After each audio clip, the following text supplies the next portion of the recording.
കല്യാണം കഴിഞ്ഞിട്ടും കുറച്ച് ഫോട്ടോസൊക്കെ എടുത്തു. പിന്നെയെന്ന് പറഞ്ഞാൽ ഭക്ഷണത്തെക്കുറിച്ചാണ്. നല്ല ഒരു കല്യാണം എന്ന് പറഞ്ഞാൽ ഭക്ഷണം പ്രധാനപ്പെട്ട ഒരു കാര്യം തന്നെയാണ്.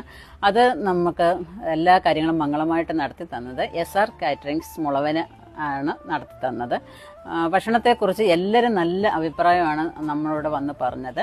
ഇപ്പം ഭക്ഷണം മാത്രമല്ല കേട്ടോ SR കാറ്ററിംഗ്സിനകത്തുള്ളത്. അവിടെ ഫുൾ കാര്യങ്ങൾ A to Z കാര്യങ്ങൾ അവരാണ് നമുക്ക് ചെയ്തത്. ഫ്യൂഷന്, കൊയർ, അതുപോലെ തന്നെ തലേന്നത്തെ കാര്യങ്ങൾ, കൊച്ചിനെ വിളിച്ചുകൊണ്ട് വരുന്നതുള്ള കാര്യങ്ങൾ ഫുള്ള് നമ്മളങ്ങ് ഏൽപ്പിച്ചു കഴിഞ്ഞാൽ നമുക്കങ്ങ് നിന്ന് കൊടുത്താൽ മാത്രം മതി. എല്ലാ കാര്യങ്ങളും അവർ നല്ല ഭംഗിയായിട്ട് നടത്തി തരും. നമുക്കൊന്നും അറിയേണ്ട കാര്യമേ ഇല്ല. കുറേ പേര് അവിടെ തന്നെ വെച്ചിട്ട് ഇവർക്ക് ഓർഡർ കൊടുക്കുകയും ചെയ്യുന്നുള്ളതാണ് അവരുടെ ഭക്ഷണമൊക്കെ കണ്ടിട്ട്. അപ്പം നിങ്ങൾക്ക് അവരുടെ നമ്പരൊക്കെ വേണമെന്നുണ്ടെങ്കിൽ നമ്മൾ താഴെ കൊടുത്തേക്കാം. നിങ്ങൾക്ക് കോൺടാക്ട് ചെയ്യാവുന്നതാണ്.